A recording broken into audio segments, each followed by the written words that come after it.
Vamos a hablar del tratamiento microquirúrgico de los aneurismas cerebrales. Eh, el tratamiento microquirúrgico de los aneurismas cerebrales implica, doctores, un entrenamiento. Definitivamente nosotros tenemos que tener un entrenamiento, tenemos que estar cerca al manejo vascular, tenemos que conocer la anatomía microquirúrgica y es indispensable que nosotros tengamos esa fundamentación para manejar los pacientes con patología vascular. De otra manera, las cosas se hacen diferentes. En primera instancia, quiero con ustedes, doctores, compartir estos casos que tuvimos con el doctor Carlos Pérez, estos casos de dos pacientes con aneurismas carótido oftálmicos. Ok.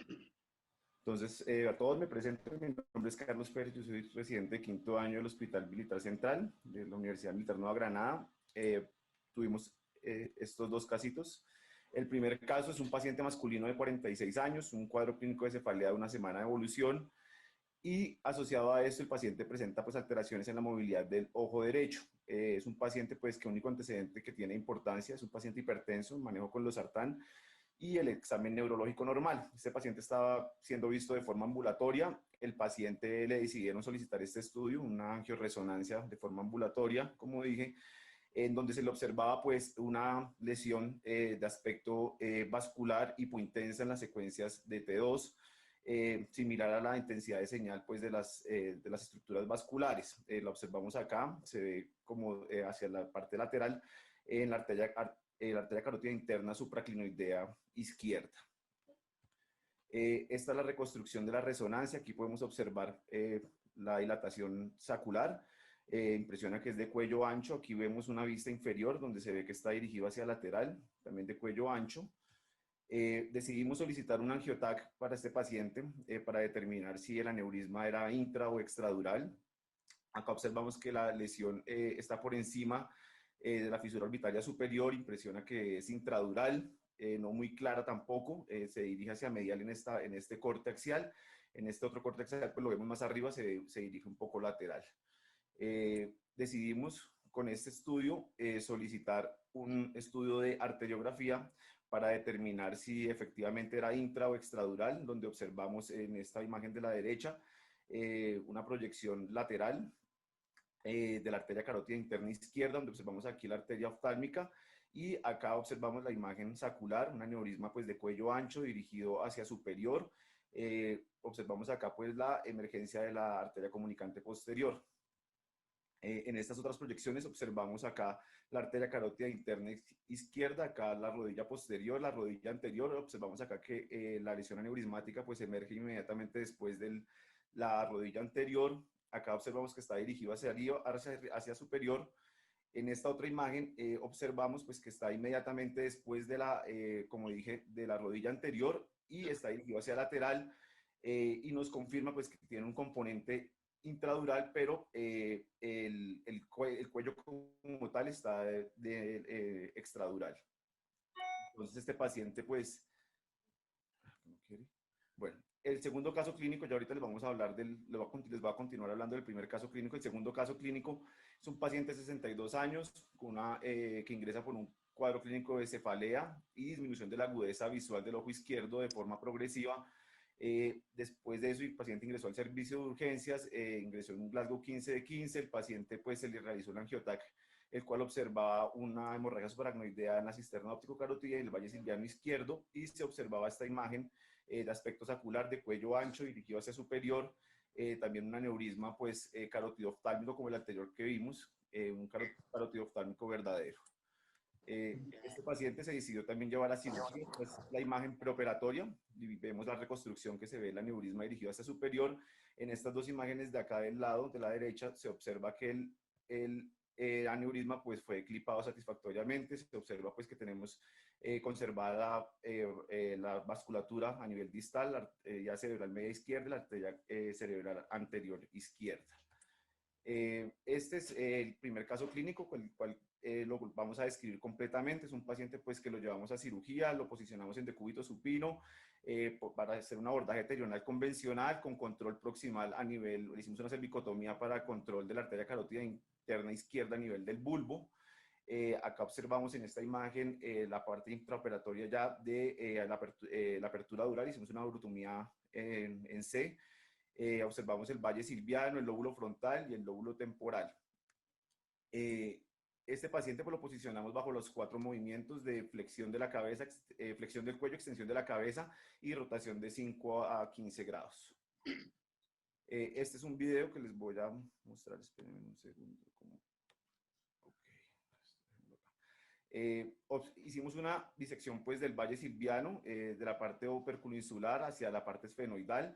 Aquí vamos a observar, pues se ve la clinoides como tal acá en esta parte, y aquí más adelante vamos a observar, acá está nuestro nervio óptico. Acá observamos nuestro aneurisma, el cual pues no lo podemos visualizar completamente, únicamente visualizamos el domo, ya que este se encuentra pues por debajo del nervio óptico y el cuello está por debajo del mismo hacia la parte subclinoidea, por decirlo así, por debajo de la clinoides anterior. Iniciamos pues la disección del mismo, acá incidimos pues el ligamento falciforme para poder hacer nuestra clinoidectomía, lo incidimos pues, con bisturí, empezamos a disecarlo, lo empezamos a luxar hacia posterior para poder cubrir con este mismo, proteger el nervio óptico y la arteria carótida interna izquierda en su porción supraclinoidea, y nos sirva de protección durante el drilado el fresado de la clinoides. Posterior a eso, iniciamos pues nuestro fresado. Acá adelantico. Iniciamos pues el fresado de la clinoides anterior, empezamos pues fresando lo que es la punta como tal, como lo ven acá en la imagen de la derecha, después procedemos a drilar todo lo que es el trut o el pilar óptico, y para después completar el fresado de la parte del techo de la fisura orbitaria superior. Siempre lo hacemos de forma intermitente para no tener que lesionar por calor el nervio óptico, ya que pues, el calor que irradia la fresa pues, nos puede lesionar el nervio óptico por calor. Siempre estamos con irrigación constante. Aquí ya estamos verificando y completando pues, nuestra clinoidectomía, que nos va a permitir ver la arteria carótida interna izquierda en su porción intraclinoidea. Acá vemos cómo está la arteria carótida interna en la porción intradural, y aquí adelante la vamos a ver que ya está en su porción extradural. Aquí empezamos pues a disecar todo lo que es el anillo dural distal para poder tener un control proximal a este nivel.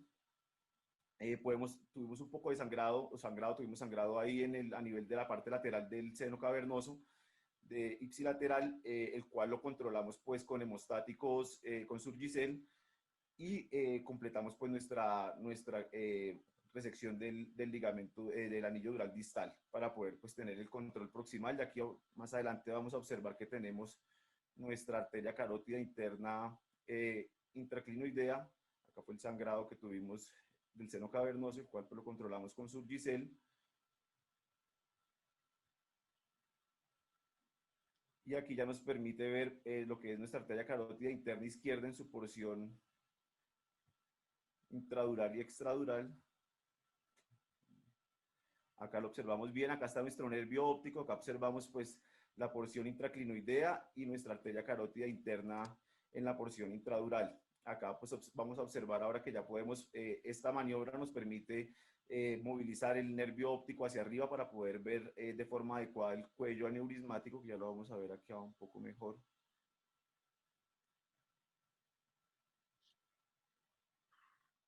Acá está nuestro aneurisma, que inicialmente pues no podíamos ver el cuello aneurismático en esta porción porque pues estaba debajo del nervio óptico. Ya retirando todo lo que es la clinoides y el ligamento falciforme nos permite movilizarlo y desplazarlo hacia medial para poder tener un control proximal también del mismo aneurisma. Posterior a esto, ya después de disecar bien el cuello, de verificar toda la anatomía, acá podemos verificar que está la emergencia de la arteria oftálmica, no sé si la alcanzan a ver todos en esta porción. Y aquí ya procedemos a terminar de disecar. Acá vamos a clipar el aneurisma. El cual lo clipamos pues de forma satisfactoria, siempre teniendo pues en cuenta las estructuras adyacentes y mirando que no vayamos a, pues, a clipar la arteria oftálmica que tiene una emergencia inmediatamente anterior al aneurisma. Acá clipamos nuestro aneurisma. Acá procedemos, tenemos la oportunidad pues de hacer angiografía intraoperatoria con fluoresceína. A este paciente pues hicimos la angiografía intraoperatoria con fluoresceína con 100 miligramos, que es un cc, por vena periférica, donde vamos a observar pues que no hay llenado de nuestro aneurisma, está totalmente asegurado, no está permeable. Vemos pues que acá está el aneurisma clipado, pero este pues no tiene ningún llenado. Un clipado satisfactorio.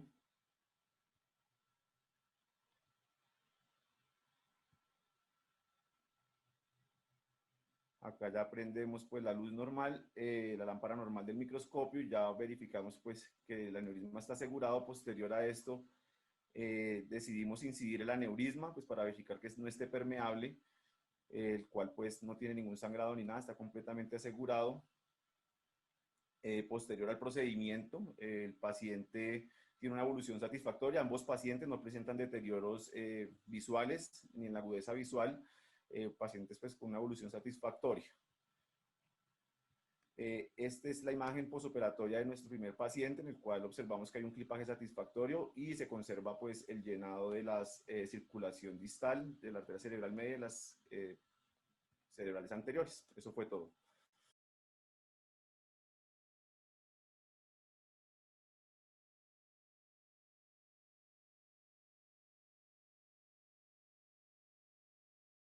Bueno, entonces, ¿me están escuchando, doctores?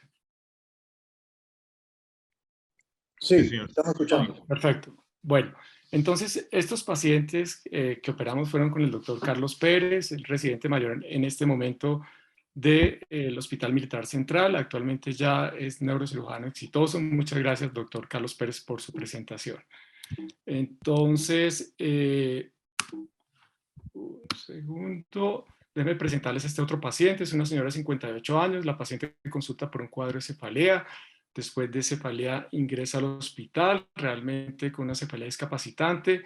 El tag de ingreso y la resonancia de ingreso evidencian una hemorragia sorenoidea localizada en la región interhemisférica. Observen el aneurisma. Si ustedes observan con detenimiento, es un aneurisma que tiene unas paredes absolutamente irregulares. Y observen que la A1 es totalmente predominante y desde el punto de vista arteriográfico se encontró una aplasia de la A1 contralateral, es decir, la del lado derecho. Ustedes pueden observar aquí la arteriografía, que el aneurisma tiene tres componentes: un componente que está por detrás del plano de las 2A2, un componente que está entre las 2A2 y un componente anterior que está en la región anterior de las 2A2. Esta es la arteriografía posoperatoria. Este paciente lo tuvimos la oportunidad de tratar hace aproximadamente 4 semanas. Ustedes observen que no se observa o no se evidencia aneurisma residual. Déjenme mostrarles algo de la cirugía. Realmente este aneurisma fue bastante complicado. Esas paredes irregulares simplemente significaban que las paredes eran bastante delgadas, que estaban adheridas muy a los gyrus rectos en forma bilateral. Ustedes observen acá que estamos disecando el aneurisma. Le colocamos un clipaje temporal a nivel de la A1 ipsilateral, la A1 predominante. Estamos tratando de quitarle turgencia al aneurisma. Realmente no funcionó con la punción. Decidimos entonces la utilización de el bisturí para tratar de quitar turgencia. Con esto decimos la colocación del clip, pero si ustedes observan, una vez que colocamos el clip hacia la base, el aneurisma comienza a sangrar masivamente desde la región anterior. Entonces decidimos entonces colocar otros clips con clipaje temporal. A pesar de todo esto, sigue sangrando el aneurisma en la región anterior, de suerte que pensamos que hay un desgarro hacia la parte posterior del aneurisma que nosotros no estamos visualizando. Quitamos todos los clips, dejamos el clipaje temporal, hacemos clipaje de la A2 contralateral y la A1, a pesar de que era hipoplásica contralateral, y observe que estamos colocando aquí un clip fenestrado a nivel de la A2 ipsilateral. Ustedes pueden observar que aquí vamos a quitar el clipaje temporal de la A1 ipsilateral predominante. Observen que sigue sangrando el aneurisma. Definitivamente tratamos de recolocar el clip. Ustedes pueden el clipaje temporal y observen el sangrado importante. Una vez que nosotros recolocamos el clip de manera adecuada. En este momento todavía sigue. Observen que ya con la colocación y la basculación adecuada del clip logramos quitar ese desgarro que tenía ese aneurisma en la región anterior. Era un aneurisma que las paredes tenían una consistencia como si fuera un blister aneurisma, realmente un aneurisma bastante difícil, no fue realmente sencillo para nada. En este momento estamos quitando el clipaje temporal. Observen aquí, ustedes pueden mirar la permeabilidad de la arteria recurrente Heuner. Después de esto, decidimos hacer videoangiografía con fluoresceína. Infortunadamente en esta grabación nos quedó un poco lejos, sin embargo nosotros podemos visualizar tanto la recurrente Heuner como la A2 ipsilateral, la A2 contralateral y la A1 contralateral. La paciente evoluciona en el postoperatorio con un cuadro de disfasia leve, sin embargo después recupera totalmente. Durante las primeras fases de mi fellow, doctores, el fellow con el doctor Evandro, y ese tiempo para mí fue bastante complicado. Esa fase inicial para mí fue bastante complicada. El doctor Evandro me parece una persona difícil, implacable, inflexible, psicorrígida, casi injusta, y no entendía la razón de ese comportamiento. Hasta que poco a poco fue entendiendo esa filosofía. Esa filosofía no era otra cosa, doctores, que encontrar la excelencia desde el punto de vista microquirúrgico. Pero ¿cómo hacíamos nosotros para encontrar la excelencia desde el punto de vista microquirúrgico? Según los mandatos del doctor Evandro. Entonces tenemos que entender perfectamente las diferentes vías de abordaje a base de cráneo, tenemos que entender perfectamente las vías de abordaje del parenquima cerebral y más que nada, y la suma de todo, tenemos que entender la microcirugía anatómica tridimensional. Y es desde entonces, cuando yo comprendí su filosofía, se convirtió en mi mentor. Y de ahí para acá, hoy en día, siempre que yo llevo a cabo cualquier tratamiento neuroquirúrgico, está esa persona detrás mía, con sus lentes, con su mirada adusta, con su posición inflexible, preguntándome si yo estoy haciendo lo mejor por ese paciente. Muchas gracias, doctor Evandro. ¿Cómo definimos nosotros eficacia, doctores? Nosotros la eficacia la definimos como la habilidad que tiene un procedimiento para llevar a cabo un efecto deseado. Pero ¿cómo la definimos desde el punto de vista microquirúrgico, desde el punto de vista de los aneurismas? Tal vez la mejor manera de definir eficacia es en relación a las necesidades del tratamiento adicional. Naturalmente, a mayor eficacia, hay menos posibilidades de un tratamiento adicional. Para revisar esta charla, doctores, o para dar esta charla, me pareció interesante e indispensable revisar tres guías importantes de manejo aneurismático. La primera guía que se presentó, que fue la de la American Heart Association. Acordémonos que esta presentación se llevó a cabo en el 2012. La siguiente guía que tuve la oportunidad de revisar para esta charla fue la guía de la Asociación Europea para el Manejo de la Hemorragia Subaracnoidea, se presentó en el 2013, y por último revisamos la guía o las guías de la Asociación Coreana para el Manejo de la Hemorragia Subaracnoidea, que se presentaron en el 2017. He comentado, autores, paciente de 50 años, el paciente consulta por un cuadro de cefalea, pierde la conciencia del paciente, recupera la conciencia, ingresa en Glasgow 15, las imágenes evidencian una hemorragia subaracnoidea localizada en la parte alta de la región interhemisférica. La arteriografía evidencia 3 aneurismas localizados en A2, A3. Observen, aquí está la faz cerebral, la circunvolución del cingulum, la cara mesial del frontal.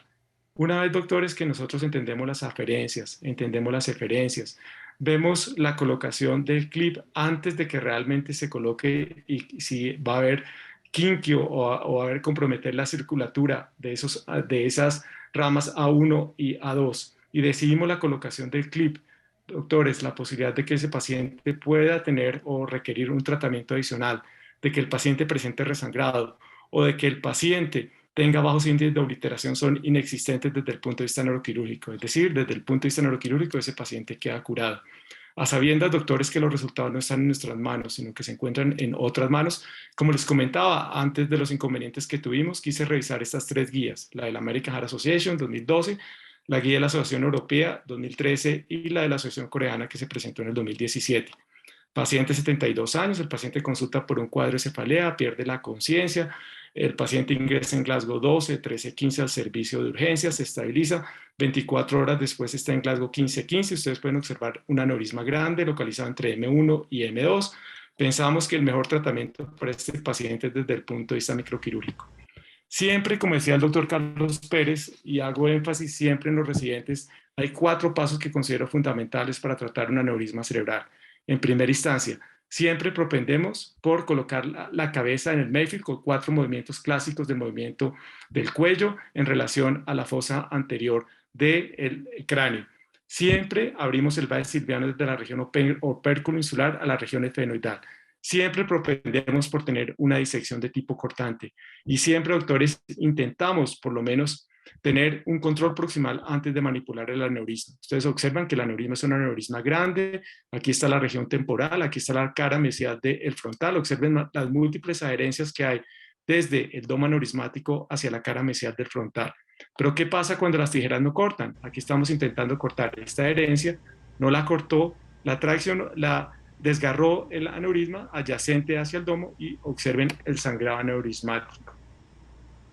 Nosotros tenemos la posibilidad de utilizar coagulación que no requiere irrigación.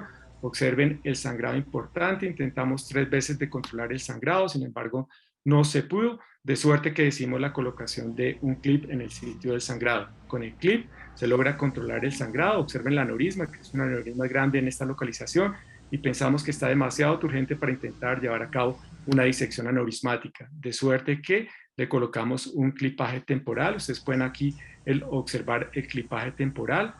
Después del clipaje temporal, entonces decidimos quitarle turgencia al aneurisma. Aquí estamos utilizando una aguja de insulina.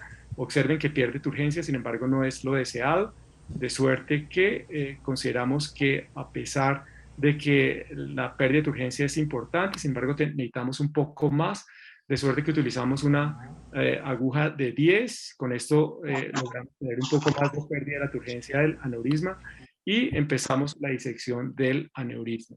Ustedes pueden observar que ya se hace un poco diferente la disección del aneurisma.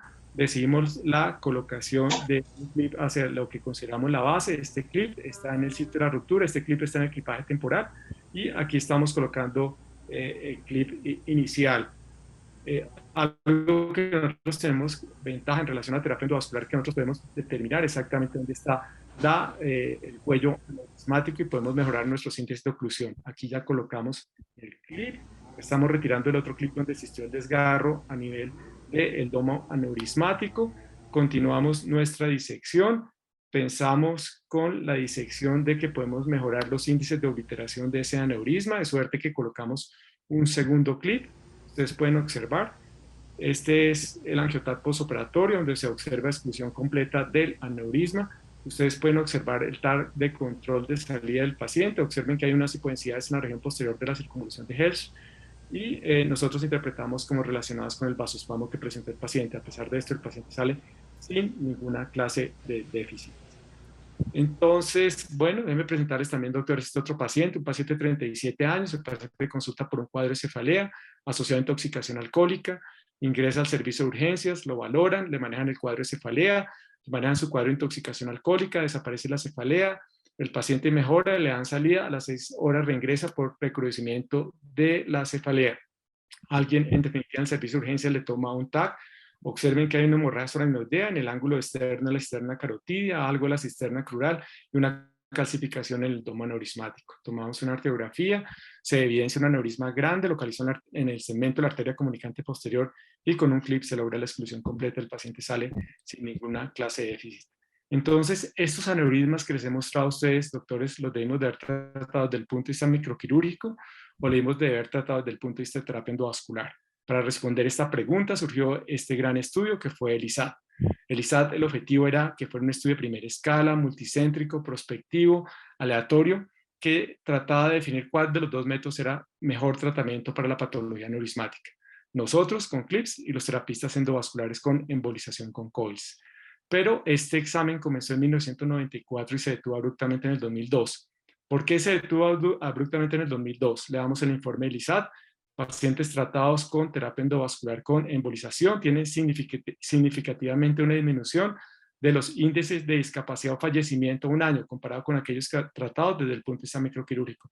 Es decir, doctores, que con este informe nosotros nunca debemos haber operado un aneurisma.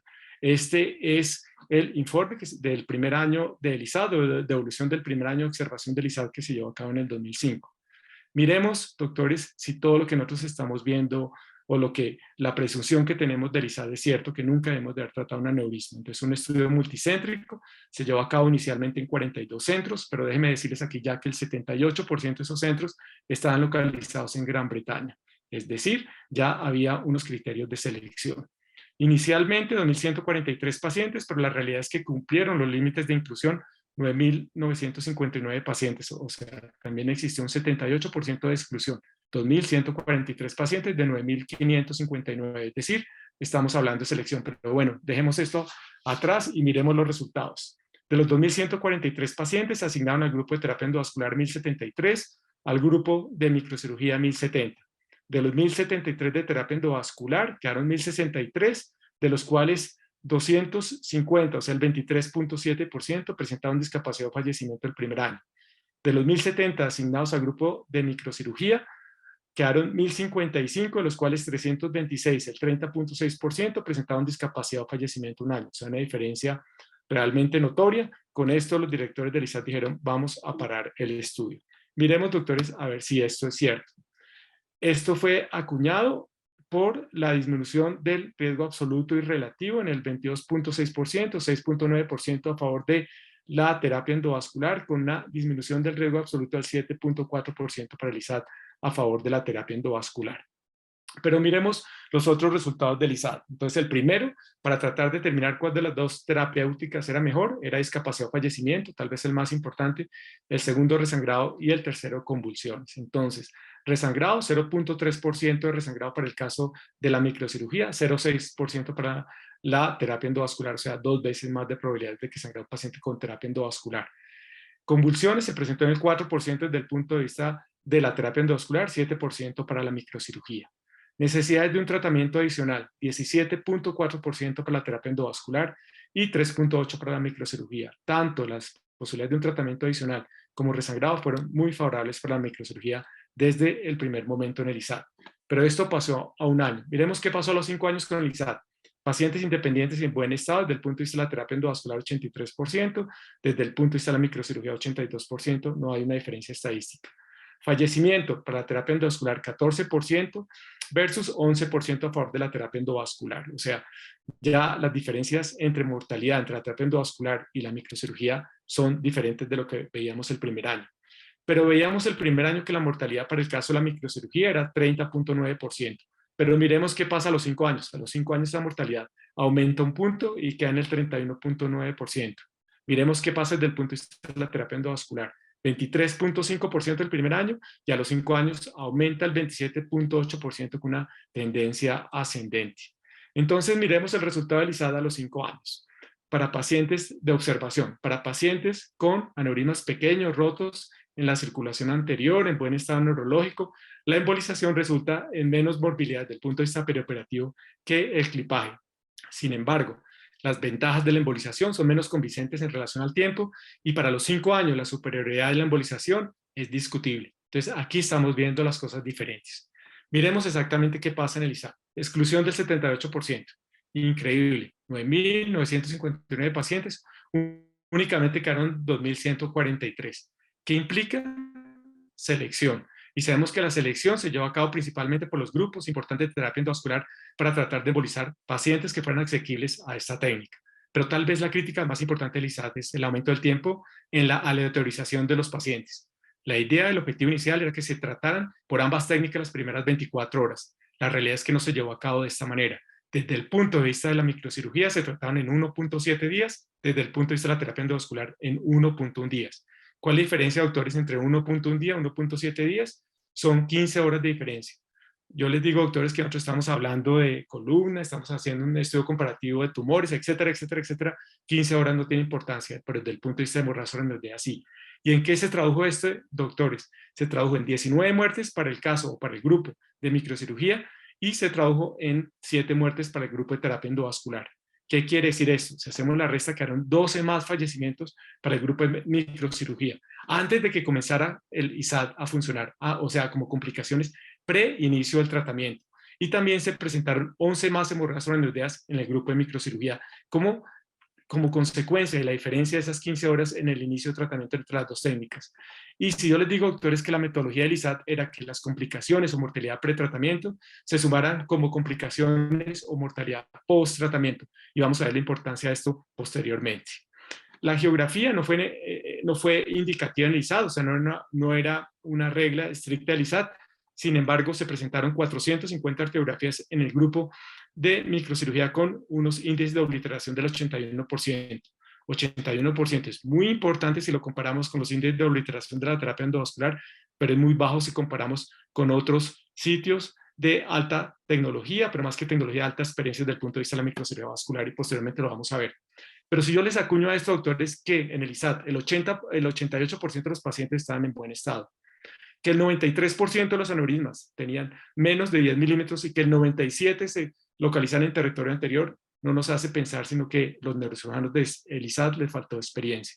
Y esa experiencia fue acuñada por este doctor, que fue el doctor Salamon en 2003, que nos dijo que si uno de sus neurocirujanos junior tuviera los resultados de un neurocirujano del ISAT, probablemente nunca lo dejaría volver a operar un aneurisma cerebral. Bien, sabemos que la intención del ISAT es que tuviera una aplicabilidad mundial. Sin embargo, después de 5 años, exclusivamente el seguimiento se hizo en hospitales de Gran Bretaña. ¿Qué quiere decir esto, doctores? Quiere decir que Gran Bretaña, a pesar de ser un país que maneja la hemorragia de forma idónea, tiene errores, tiene sistemas que se hacen diferentes en otros países del mundo, de suerte que esto no puede tener una aplicabilidad mundial. Posibilidades del tratamiento adicional de ISAT, 17.4% para el caso de la terapia endovascular versus 3.8% para la microcirugía. Quiere decir que un paciente embolizado del ISAT requirió 6.9 veces más de un tratamiento adicional. El doctor Campi es el doctor líder del ISAT, uno de los doctores líderes del ISAT. Él, una vez que terminó el ISAT en el 2002, siguió observando a los pacientes y hizo 2 clases de observaciones, una temprana y una tardía. En la observación temprana, él encontró para terapia endovascular las posibilidades de un tratamiento adicional en el 8.8% versus la microcirugía en el 2.9%, es decir, 3 veces más de probabilidad de que un paciente con terapia endovascular requiriera un tratamiento adicional. Después, en la observación tardía, para el caso de terapia endovascular, posibilidad de un tratamiento adicional 8.6%, para el caso de la microcirugía 0.9%. 10 veces más de probabilidad de que un paciente requiriera un tratamiento adicional una vez embolizado. Resangrados, 0.6% para el caso de la terapia endovascular, 0.3% para la microcirugía, 2 veces más de probabilidades, pero sin embargo vamos a aunar o vamos a hacer un poco más énfasis en el resangrado. Este es un artículo bastante interesante, se lo recomiendo, es un artículo del 2008, donde nos dice que en pacientes menores de 50 años en el ISAT, las probabilidades de discapacidad o fallecimiento estuvieron con una diferencia menor del 3%, es decir, que desde el punto de vista estadístico no existía diferencia en cuanto a discapacidad o fallecimiento en pacientes menores de 40 años. Esto relacionado con las posibilidades de resangrado. Naturalmente, el resangrado en paciente joven hace que las complicaciones de discapacidad o fallecimiento en la medida que pasa el tiempo sean diferentes y tengan una evolución diferente desde el punto de vista de la terapia endovascular. Esta es, digamos que una presentación del ISAT. No es importante, doctores, porque en el ISAT nunca hablaron de índices de obliteración. Sin embargo, sabemos que en el ISAT existió un 66% de obliteración como consecuencia de la terapia endovascular, de los cuales existió además un 26% que presentaba una oclusión subtotal y un 8% que presentó una oclusión incompleta. Desde el punto de vista de la microcirugía, 82% de índices de oclusión, 12% con remanentes de cuello y 6% de manera incompleta. O sea, hay una diferencia importante en cuanto a los índices de oclusión a favor de la microcirugía en el ISAT. Sin embargo, no podemos hacer diferencias porque realmente el seguimiento fue diferente. Un 89% de los aneurismas embolizados se hizo seguimiento con arteriografía y tan solo el 47% de los aneurismas clipados en el ISAT. A pesar de todo esto, realmente en el ISAT nunca se terminó con metodología importante los índices de obliteración. Pero miremos sin porcentajes. Número de pacientes con resangrado a partir del aneurisma tratado en el ISAT a los 10 años. Primeros 2 meses, ningún paciente resangró. Primer año, 11 resangrados para el caso de la microcirugía, 28 para la terapia endovascular a los 10 años. 15 pacientes resangraron para el caso de la microcirugía, 51 para la terapia endovascular. Hay una diferencia importante a favor de la microcirugía. Mortalidad. Entonces, en porcentaje, los primeros 2 meses, 6 y 6% para ambos grupos. El primer año, 8% para la microcirugía. 7% para endovascular, 10 años, 21% para la microcirugía, 17% para la terapia endovascular. Pero acordémonos, doctores, que aquí hay 11 más resangrados pre-tratamiento y 12 más fallecimientos pre-tratamiento que como metodología del ISAD se sumaron a complicaciones post-tratamiento. Este es el artículo de seguimiento del ISAD a los 18 años, que naturalmente se hizo única y exclusivamente en Gran Bretaña. Pero, doctores, ¿qué pasa si nosotros quitamos esa mortalidad pretratamiento? Si nosotros quitamos esos 12 pacientes, entonces con un hazard radio de 0.80 no existiría diferencia en cuanto a mortalidad en los dos grupos, es decir, terapia endovascular o microcirugía. Pero si nosotros persistimos quitando esos pacientes, esos 12 pacientes, a los 10 años tampoco existiría diferencia entre las dos técnicas. Pacientes vivos a los 10 años desde el punto de vista de la terapia endovascular 83%, pacientes vivos en buen estado desde el punto de vista de la microcirugía 79%, pacientes independientes 82% para la endovascular, a los 10 años 78% para la microcirugía, o sea, no hay una diferencia importante estadística. Para mí, ¿qué es el ISAD, doctores? Para mí el ISAD es un gran estudio desde el punto de vista epidemiológico, un gran planeamiento estadístico, pero los resultados son absolutamente confusos. Y yo los reto para que lean el ISAD, doctores. Ustedes pueden ver que a pesar de que ellos hablan de una supervivencia a favor de la terapia endovascular y mortalidades de tablas a favor de la terapia endovascular, los resultados y las tablas son absolutamente diferentes. Esta no es una tabla mía, es una tabla Kaplan-Meier del estudio de seguimiento a los 18 años, que veíamos que se llevó a cabo exclusivamente en Gran Bretaña. Entonces se está esquematizando la mortalidad acumulativa versus la supervivencia a través del tiempo. En rojo está la microcirugía, en azul la terapia endovascular. Ustedes pueden observar que a través del tiempo incluso es mayor la mortalidad desde el punto de vista de la terapia endovascular. Totalmente confuso. En definitiva, limitaciones del ISAD, doctores. 9.959 pacientes de 43 centros. Se hizo una exclusión del 78%, quedaron 2.143 pacientes. De los 2.143 pacientes se hizo una exclusión del 22%, quedaron 1.906 pacientes. 11% abandonaron los primeros 2 meses, después abandonaron el 23%, en definitiva quedaron 1.644 pacientes. ¿Qué quiere y qué es lo importante de esto, doctores? Que el ISAD, con únicamente un 17% de los pacientes inicialmente incluidos, dictaminaron conductas. Ustedes pueden creer, doctores, que el 88% de los neurocirujanos en Gran Bretaña, específicamente en Inglaterra, cambiaron la manera de manejar la hemorragia sobreneoidea y en un 80% dirigieron masivamente o remitieron masivamente a los pacientes con hemorragia sobreneoidea a terapia endovascular, con únicamente un 17% de pacientes incluidos. Es absolutamente increíble, doctores. Naturalmente, esto nos habla de la importancia de leer entre líneas, de la importancia de leer los estudios antes de uno llevar a cabo conductas. Desde el punto de vista de la terapia endovascular, el ISAD fue muy estricto, requería 30 embolizaciones en los grupos de terapia endovascular para ingresar al ISAD. Desde el punto de vista de la microcirugía, únicamente hospitales que operaran aneurismas. Sabemos que el seguimiento a largo término para las posibilidades de un tratamiento adicional no se llevó a cabo, únicamente se hizo estrictamente en 1.7 años. ¿Cuál sería la justificación o la conclusión justificada desde el punto de vista del ISAD desde mi punto de vista personal? La ventaja significativa, la terapia endovascular en relación a la neurocirugía o a la microcirugía persiste únicamente el primer año, pero después en el seguimiento este beneficio no está presente. Aquí, doctor, yo no estoy hablando de la mortalidad pretratamiento. Aquí yo no estoy hablando del hemorragia sobreneoidea pretratamiento que se sumaron. Tampoco estoy hablando acá, doctores, de la necesidad de un tratamiento adicional, de los índices de oclusión, ni tampoco estoy hablando de las posibilidades que tiene el paciente en cuanto a resangrado, porque desde el primer momento fueron favorables. Este estudio que fue dado que fuera de primera escala, que fuera un estudio 1A, 1B, resultó siendo un estudio tan solo 2B. Y esto no es dictaminado por mí, doctores, sino este centro, que es el Centro Oxford de Medicina Basada en la Evidencia. Nos dijo que el ISAD tan solo era un estudio 2B. ¿Y qué quiere decir un estudio 2B, doctores? Que puede ser considerado como una pieza de información incorporada en el manejo del paciente, pero nunca puede constituirse una guía de base formal de manejo. Yo los reto, doctores, para que lean las guías de la American Heart Association, para que lean las guías de la Asociación Europea o las guías coreanas. Y ustedes pueden ver donde nos dicen que pacientes con aneurismas pequeños en territorio anterior, en buen estado neurológico, ellos sugieren la terapia endovascular. Observen la importancia de leer entre líneas. Pero bueno, dejemos un poco atrás el ISAD, vamos a lo que nos gusta.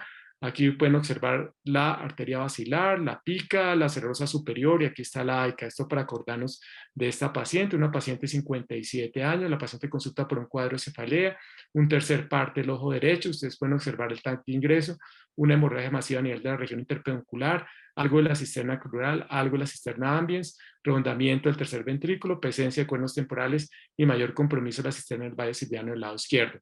Ustedes pueden ver en las reconstrucciones un aneurisma grande localizado en la punta de la basilar. Pensamos conjuntamente con terapia endovascular, con el doctor Víctor Hugo Bastos, que el mejor tratamiento es desde el punto de vista de la microcirugía. Lo llamamos a cirugía y con un clip se logra la exclusión completa del aneurisma. La paciente sale en muy buen estado general, únicamente el tercer par, que después de 6 meses de ejercicio de ortóptica recuperó. Pero miremos el otro estudio, doctores, que es el BRAD. Acordémonos que el BRAD surgió como respuesta al ISAT.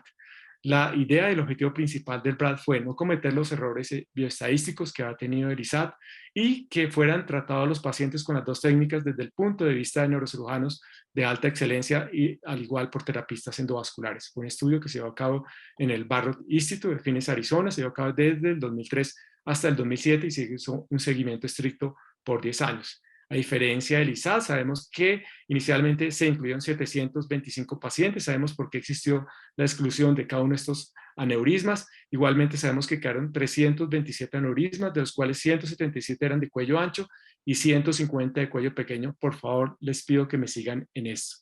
Fueron asignados inicialmente los 327, 159 al grupo de microcirugía y 168 al grupo de terapia endovascular. De los 159 asignados inicialmente, 90 eran de cuello ancho y 69 de cuello pequeño. De los 168 asignados a terapia endovascular, 87 de cuello ancho y 81 de cuello pequeño. Podemos decir que hasta este momento existió equidistancia en el BRAD, pero en el BRAD existieron crossover. Únicamente un paciente de microcirugía pasó al grupo de terapia endovascular, pero pasaron 60 aneurismas del grupo de terapia endovascular a microcirugía, de los cuales 46 eran de cuello ancho y 14 eran de cuello pequeño. En definitiva, se cliparon 218 aneurismas, de los cuales 136 eran de cuello ancho y 82 de cuello pequeño. Se embolizaron 109 aneurismas, de los cuales 41 eran de cuello ancho y 69 de cuello pequeño. Entonces, desde el punto de vista práctico en el BRAD, la terapia endovascular embolizó más aneurismas de cuello pequeño y la microcirugía clipó más aneurismas de cuello ancho. Más del 62% de los aneurismas clipados fueron aneurismas de cuello ancho. ¿Qué quiere decir esto, doctores?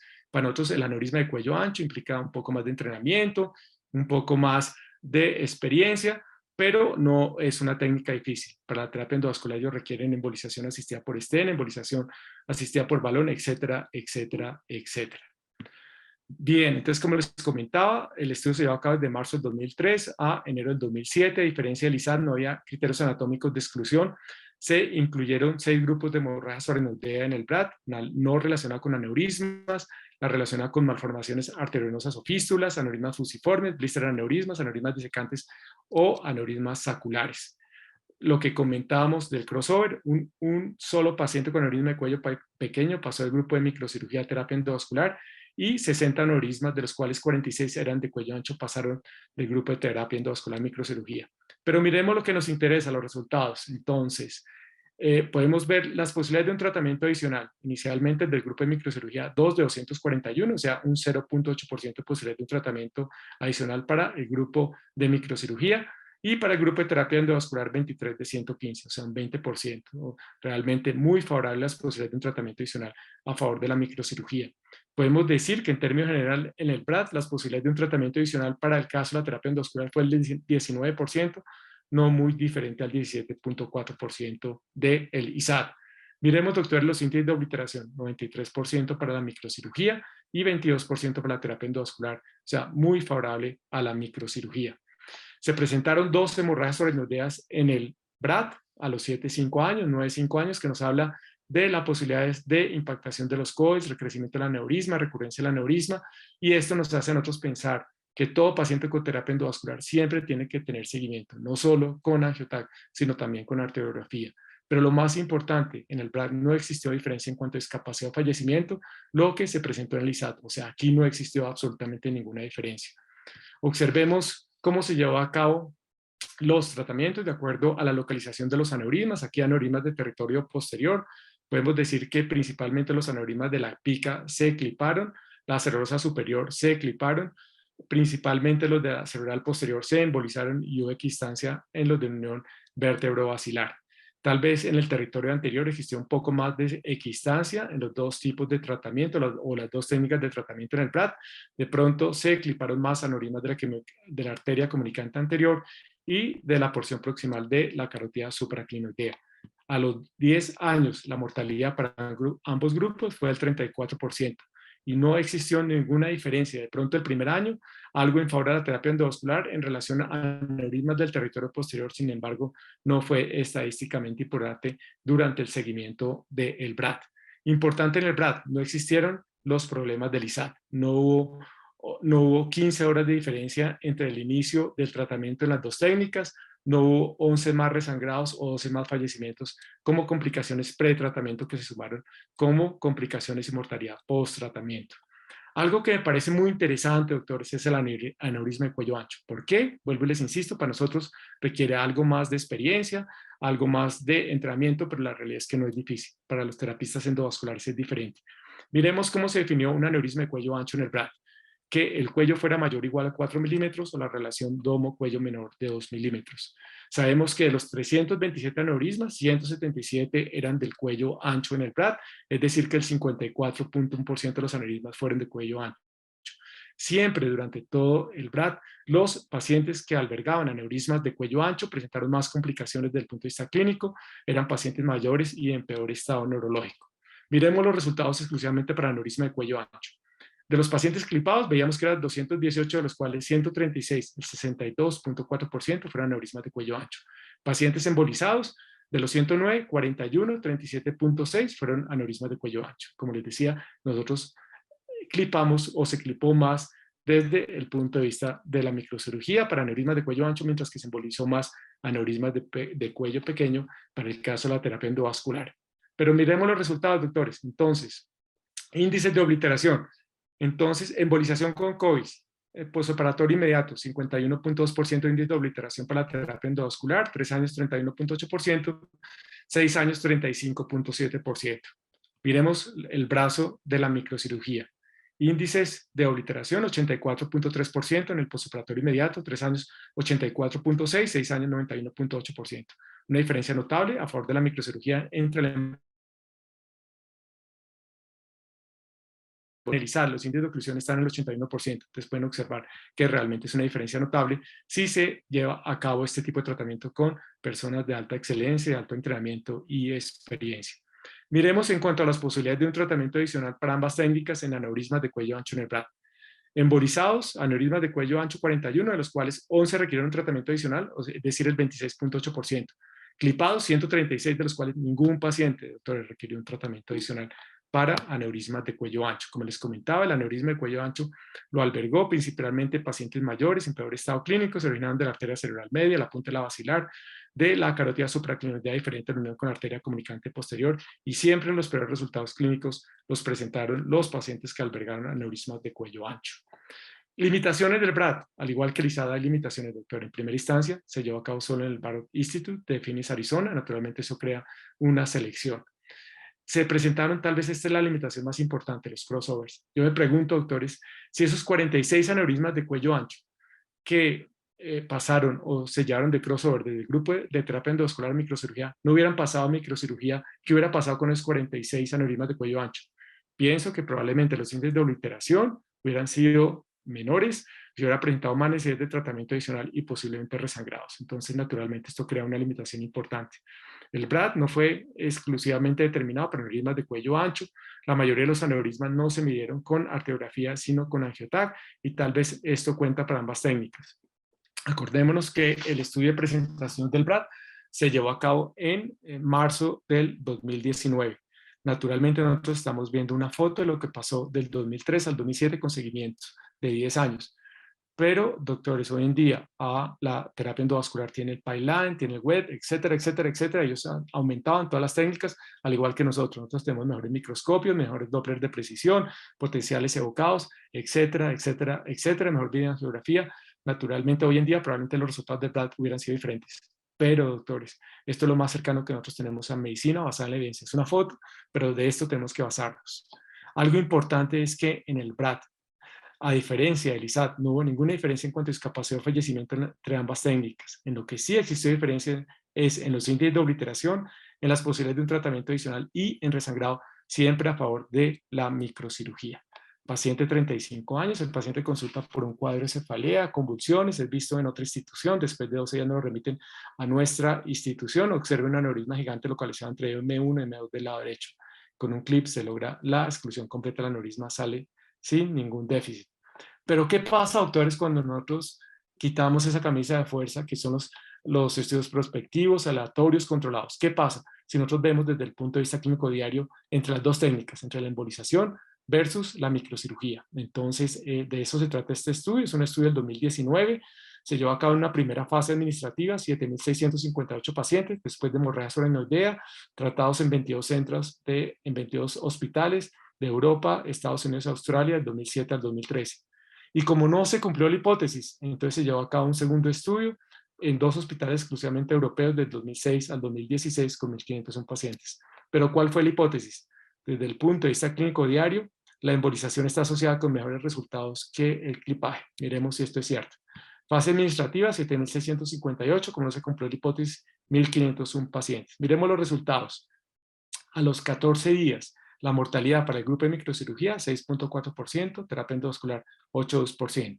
Entonces ellos dijeron, no, esto no puede ser, lo que pasa es que se embolizó pacientes en peor estado clínico, en peor estado neurológico, aneurismas de territorio posterior, etcétera, etcétera, etcétera. Vamos a correr en la fase clínica y miremos los resultados de la fase clínica. Entonces, mortalidad a los 14 días para microcirugía, 5.7%, terapia endovascular, 9%.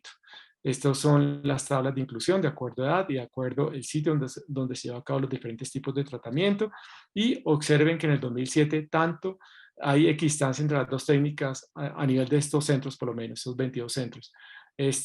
Aquí está la embolización, aquí la microcirugía. Observen que en la medida que pasa el tiempo, cada vez se operan menos pacientes y se embolizan más pacientes, muy en respuesta al resultado del ISAT.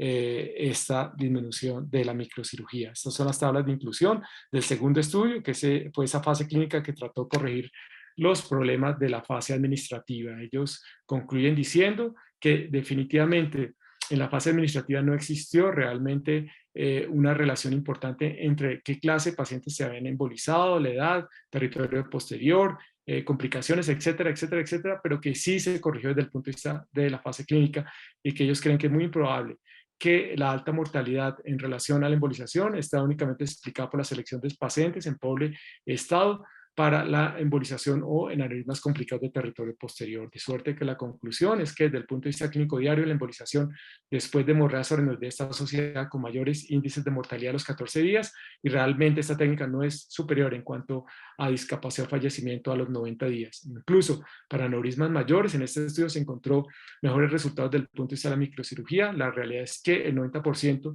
de este estudio fueron aneurismas de 10 milímetros. Aquí no se encontró a los 90 días ninguna diferencia en cuanto a discapacidad o fallecimiento y concluyen diciendo de que la microcirugía debe permanecer como una técnica disponible a nivel mundial. Y este otro estudio también es interesante, doctor. 2018 nos habla de las posibilidades de un tratamiento adicional. Veamos que tanto en el BRAD como en el ISAT, las posibilidades de un tratamiento adicional siempre favorecieron la microcirugía.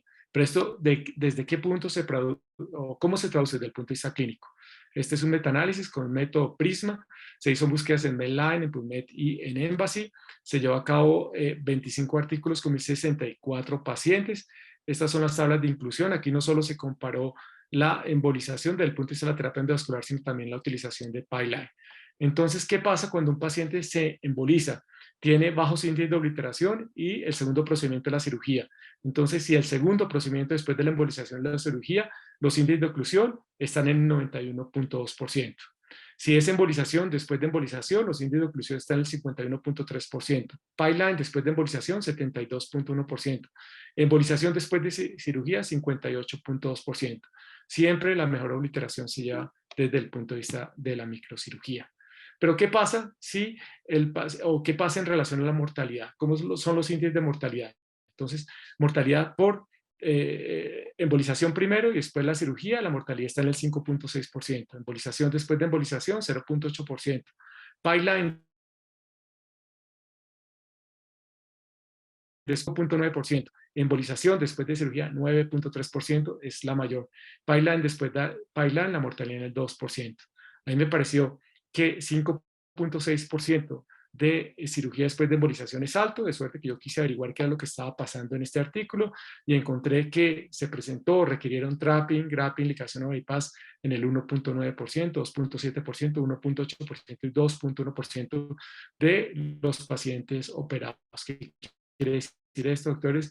Que después de la terapia endovascular el aneurisma no es normal. Es un aneurisma diferente que requiere un entrenamiento diferente y una experiencia diferente para tratar estos aneurismas que se tornan en aneurismas realmente complicados. Muchas de la otra mortalidad se vio a complicaciones no relacionadas con el procedimiento o relacionadas con resangrado. Este artículo es un artículo del 2019, es un artículo, doctores, interesante únicamente desde el punto de vista de terapia endovascular. Es un artículo que ellos utilizaron o se llevó a cabo con embolización asistida por stent. Entonces, miremos los resultados, doctores. 1.292 aneurismas presentaron un llenamiento residual, estos aneurismas 626, o sea, el 47%, doctores, de los aneurismas tratados por embolización asistida por stent presentaron un llenamiento residual. Pero miremos en qué se traduce esto. Aneurismas incidentales que se embolizaron o se trataron con embolización asistida por stent, posibilidades de resangrado 0.6%. Después de hemorragia solenoidea, 3.4%, lo cual es realmente una cifra importante. Pero me pareció interesante los aneurismas incidentales. Todos nos acordamos de ese gran estudio del 1998, el estudio internacional para aneurismas no rotos, que nos decía en su fase prospectiva que las posibilidades de que un aneurisma incidental sangrara en territorio anterior de 4 a 7 milímetros era 0. Entonces yo entiendo que aquí no todos los aneurismas fueron de territorio anterior, pero hasta qué momento, doctores, una técnica de terapia endovascular no nos transforma un aneurisma incidental en un aneurisma con potencial de ruptura. Pero bueno, doctores, vino el pipeline y los terapistas endovasculares nos dijeron, doctores, no van a operar más aneurisma, tenemos el pipeline y miremos si esto es cierto. Es un estudio de cohorte retrospectivo de 2 años, donde se compara la técnica del pipeline con otras técnicas de terapia endovascular. Miremos los resultados. Aneurismas tratados con pipeline, 679. Con técnicas no pipeline, o sea, embolización asistida por stent, por balón, etcétera, etcétera, etcétera, 8.432.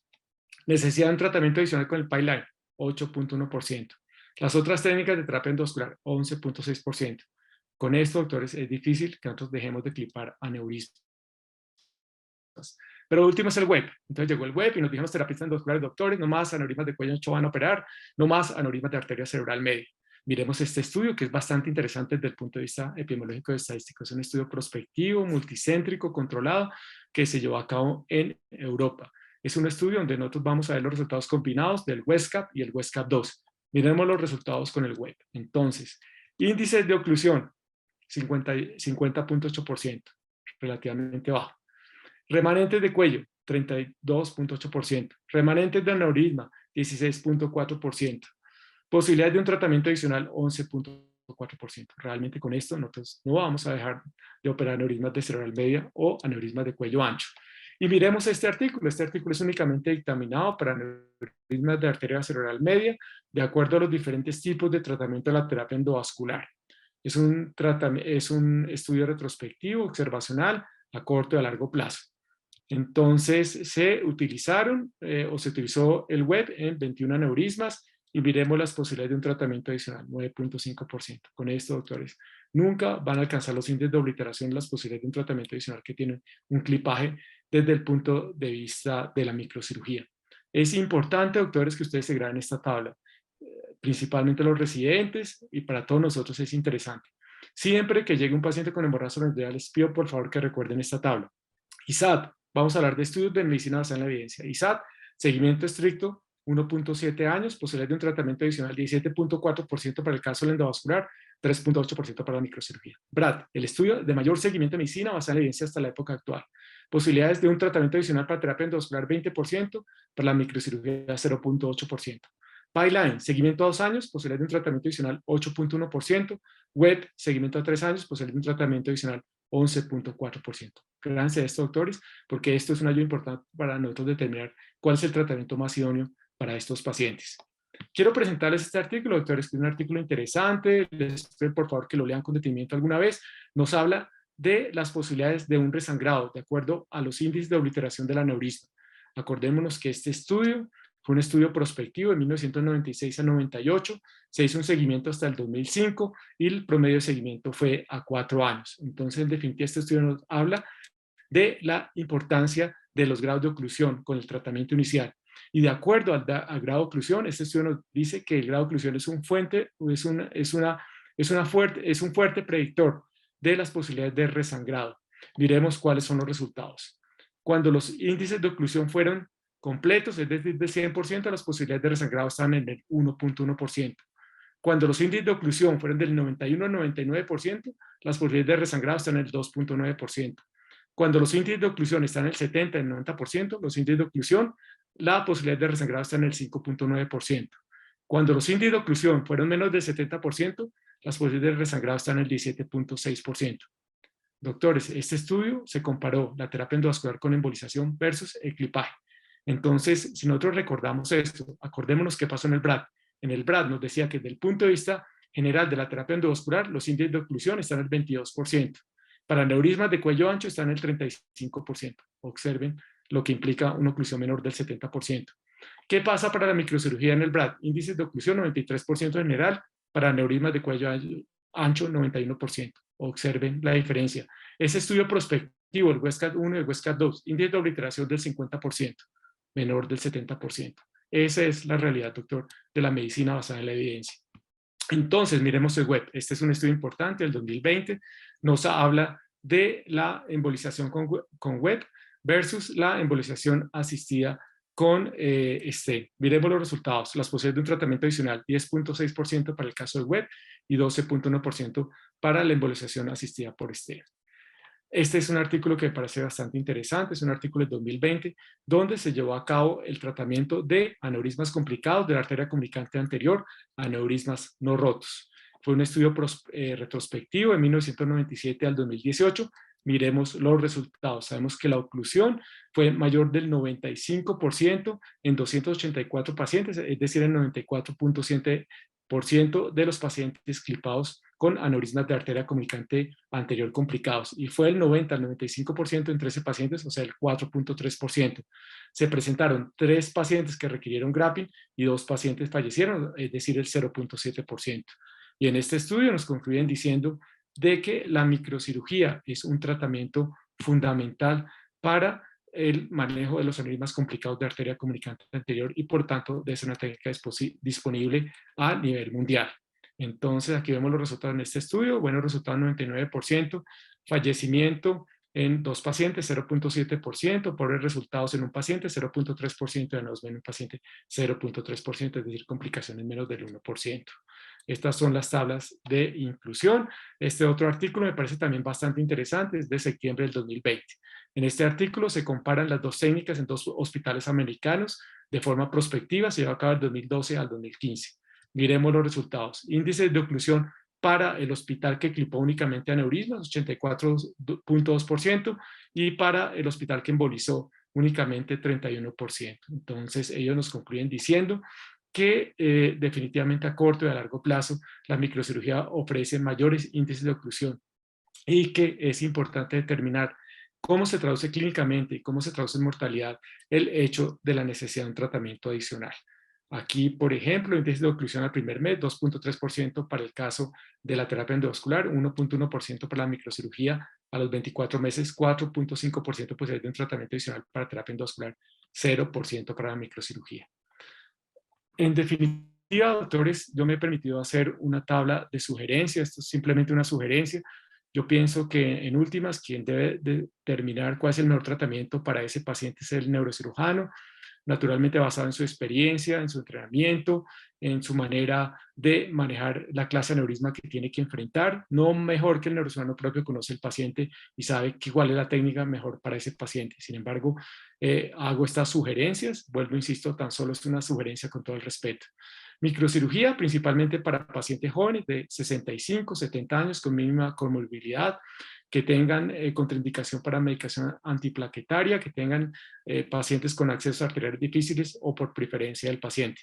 Endovascular, pacientes mayores de 65, 70 años con múltiples comorbilidades que presentaron un tratamiento microquirúrgico en esa localización del aneurisma y por preferencia del paciente. Desde el punto de vista de la microcirugía, es indicación importante en los pacientes que presentan hematomas relacionados con el aneurisma, que producen efecto de masa o que presentan neuropatías por compromiso del segundo o el tercer par. Endovascular también es importante en el manejo de los aneurismas clinoidales o carotidoftálmicos. Sin embargo, el hecho de retirar el efecto de masa es un efecto determinante para la evolución de estos pacientes. Ventajas de la microcirugía: bajísima recurrencia. Definitivamente después de un año es raro que nosotros requiramos seguir viendo el paciente, no tiene o no requiere medicaciones a largo plazo. Las desventajas es que es más invasiva y requiere un mes el paciente para recuperarse. Endovascular, ventajas, es menos invasiva. En 2 semanas después de la embolización o el tratamiento con terapia endovascular el paciente está recuperado. Las desventajas: altos índices de recurrencia, altos índices de un tratamiento adicional y también índices de resangrado, y el paciente tiene que ser seguido a través del tiempo. Por localización, para la microcirugía, aneurismas de arteria cerebral media, comunicante anterior, de tamaño aneurismas pequeños, aneurismas de la arteria comunicante posterior a la pica, o aneurismas anchos de la arteria cerebral media, de la arteria comunicante anterior o de la porción terminal de la carótida supraclinoidea, o cuando exista recurrencia después del tratamiento con terapia endovascular. Endovascular, por localización, aneurismas de la punta de la basilar, aneurismas clinoidales o carotidoftálmicos. Aquí coloco experiencia de entrenamiento. Doctores, si el neurocirujano tiene experiencia, naturalmente el mejor tratamiento es microquirúrgico. Si no hay experiencia y si hay un terapista con experiencia, el mejor tratamiento es desde el punto de vista de la terapia endovascular. Aneurismas de arteria comunicante posterior o por recurrencia, aneurismas después del tratamiento microquirúrgico. Algo que me parece indispensable, doctores, es que cuando nosotros decidamos o nos llegue el paciente con hemorragia reumatoidea y decidamos un tipo de tratamiento, es importante tener en cuenta 3 factores importantes. No podemos nosotros anteponer nuestro ego en el manejo de ese paciente. No podemos anteponer la presión de la industria y no podemos anteponer las ganancias personales. Acordémonos, y esto es importante, que todos nosotros llevemos en el corazón esta fórmula que nunca se nos puede olvidar. A mayor ego, hay mucho menos conocimiento. En conclusión, doctores, la microcirugía permanece, como ustedes pueden ver, desde el punto de vista lo más cercano a la medicina basada en la evidencia, es un método fundamental y básico para el manejo de la patología neurismática. La terapia endovascular en todas sus fases ha tenido un crecimiento increíble en los últimos 30 años, realmente muy favorecido por la ayuda económica o los fondos económicos que tiene la industria en relación a la terapia endovascular. Sin embargo, me parece hoy en día que no puedo conseguir un servicio de microcirugía sin un servicio fuerte de terapia endovascular. Hoy en día no podemos ir separados. Hoy en día tenemos que ir juntos y tenemos que trabajar hombro a hombro, y siendo nuestro único objetivo el manejo y el mejoramiento de ese paciente con una patología aneurismática. Definitivamente, a pesar de los avances de la terapia endovascular, los índices de posibilidad de un tratamiento adicional, la recurrencia, el aneurisma, el resangrado, siguen siendo problemas que no han mejorado a pesar de la evolución en 30 años. Definitivamente, lo que les decía inicialmente, la mejor manera de valorar la eficacia es en relación a un tratamiento adicional. A mayor eficacia, menos posibilidades de un tratamiento adicional. Déjenme presentarles por último este paciente, doctor, es una mujer de 47 años, consulta por un cuadro de cefalea, observen una hemorragia reumatoidea, algo en la cisterna interhemisférica, algo en el valle silviano del lado derecho. El angiotag evidencia un aneurisma pequeño, pero de cuello bastante ancho, localizado a nivel de la arteria comunicante anterior. Ustedes pueden observar que ambas lados salen del cuello aneurismático. Observen el clipaje postoperatorio. Déjenme mostrarles aquí la cirugía, doctores. Ustedes pueden observar aquí el aneurisma. Hemos cambiado las pantallas para hacer la bioangiografía con fluoresceína. Aquí se observa el plasma óptico. Observen el aneurisma, ya hemos logrado la disección. Queremos estar seguros absolutamente de todos los vasos, de las recurrentes, etc. Observen cómo se nos está. Después de eso, decimos la colocación de un clip. Esto es lo que implica para nosotros un aneurisma de cuello ancho. Entonces, una vez que nosotros hemos identificado las A2, las A1, decimos la colocación de clip.